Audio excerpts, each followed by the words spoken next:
kala ɗo naatɗa aɗa wawi joddade n'importe quelle personne e kala ko wawi wonde a hirsitta wiide an ka fuutanke ka pullo kono noon aɗa andi hoorema oɗon mbawi wadde discuté e ko ganduɗa ko ɗum ɓuuri wonde essentiel mbaɗon initié des projets ndewon ɗum o yawotako a yawata ko jomum.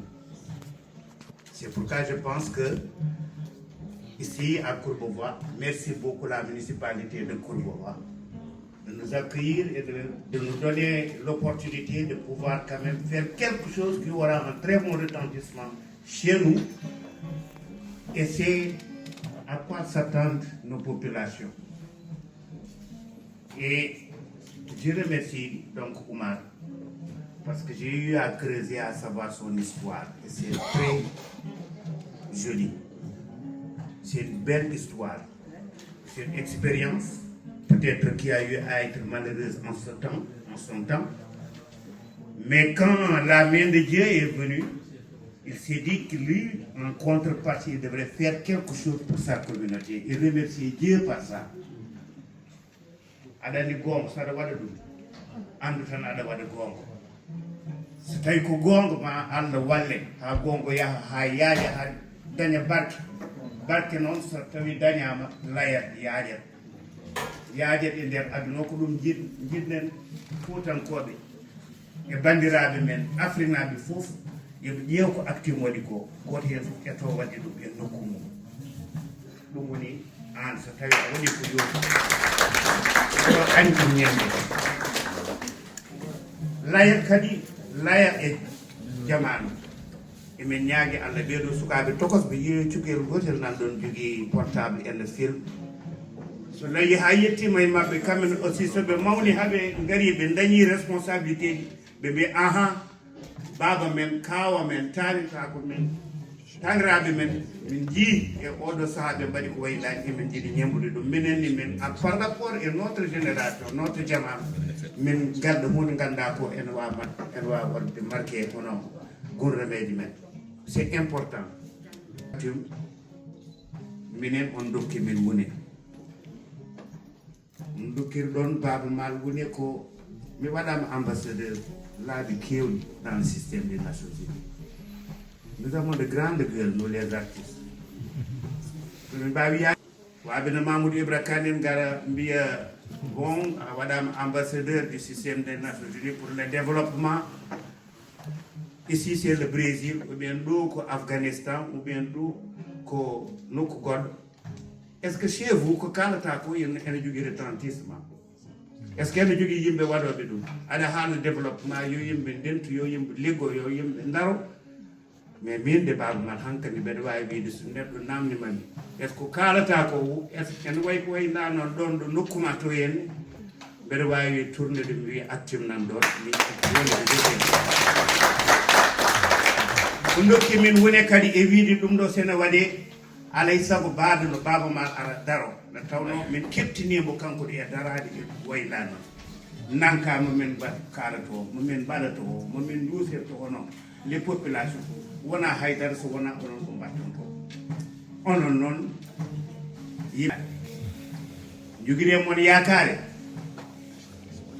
nde mbaɗanimo so kalaji wona par ce que tan mbeɗa yiɗno yinde Ablaye Elimane kono mbeɗa andi Ablaye nde yalti wono wuuro mabɓe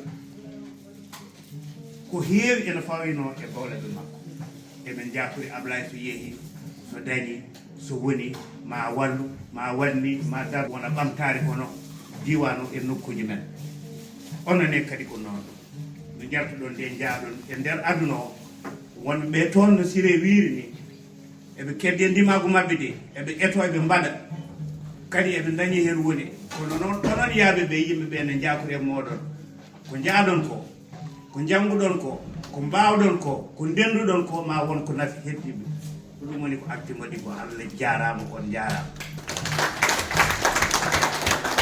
wiide on hande ari ɗo ko Dande Leƴol je l'ai dit hier c'est un orchestre qui le soir où on s'est assis avec Mbassou Niang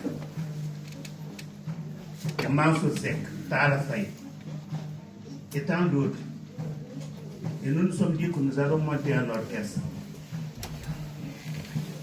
on l'a fait Hilaire Chabi est venu nous rejoindre. Massamba Diop est venu nous rejoindre. Il n'y avait pas encore Alain Diouf et tous les jeunes qui sont venus nous rejoindre. On s'est dit quel nom on va donner à cet orchestre. Et j'ai dit on n'a qu'à prendre la chanson d'André Legno qui était dans Djambéli. Je n'avais pas mesuré la portée de ce nom, ce que ça pourrait représenter pour notre communauté. C'est après cela que je me suis rendu compte que des associations de développement très timides venaient très souvent pour nous dire « vous êtes le Dandé Legno. Vous allez jouer pour nous au stade Amadou Barry ou bien dans nos villages pour 2 jours, dans des conditions, je ne dirai pas les conditions. Mais parce que vous êtes le Dandé Legno, nous avons des projets de développement dans beaucoup de domaines. La santé, l'agriculture, l'élevage, la pêche, tout y est passé avec le Dandé Legno. C'est pourquoi je dis à chaque fois, mes parents, aidez-moi à remercier tous ces musiciens du Dandé Legno qui pendant 40 ans, au retour d'une tournée aux États-Unis, de l'Asie, de l'Europe, n'hésite pas à m'accompagner dans le petit village pendant 15, 20, 1 mois pour jouer chaque soir. Et tout cela pour accompagner nos communautés. Ils sont là aujourd'hui et j'aimerais bien vous la faire.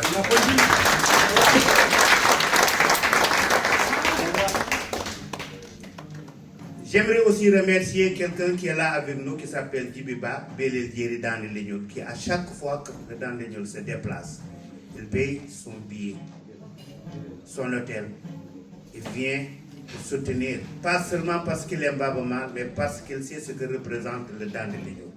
Djibiba Moyembe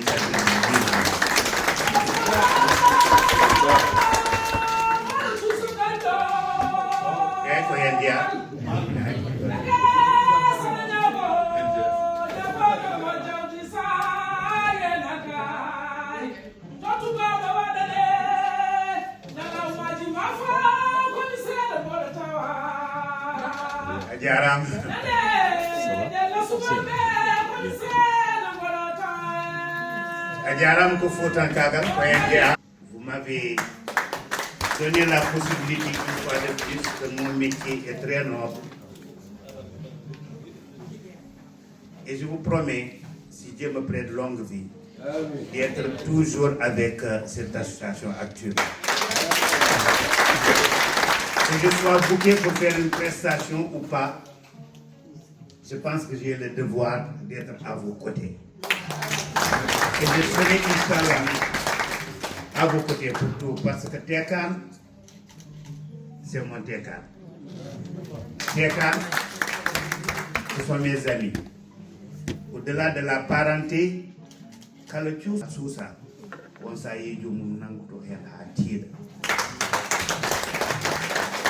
Ce ciré que vous voyez là,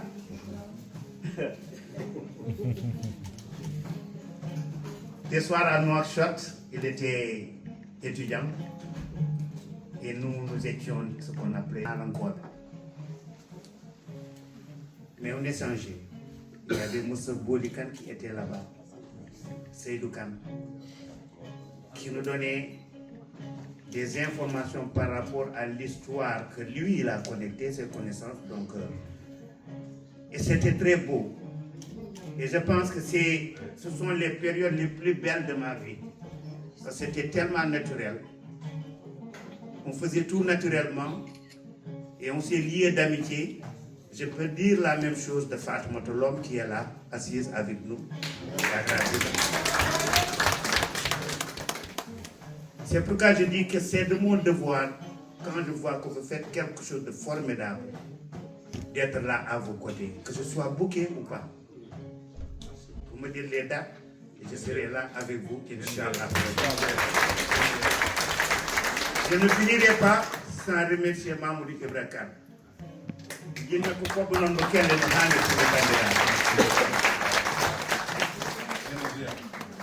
Il est professionnel et métal mako au foutanké au fond de lui-même mandi ko kalanmi ko ko njaatige kadi ko ballowo hono leñol ngol so jooɗima omo waɗa échanger kala mbo waddata échanger omo andi ko haalata omo andi nde o haalata omo andi ɓe o haaldata omo andi kadi ɗo haadata e haala Mamoudou Allah jarama a jarama merci beaucoup Raky Rafia Khardiata Ly Khady Ly yoɗimi ero yayim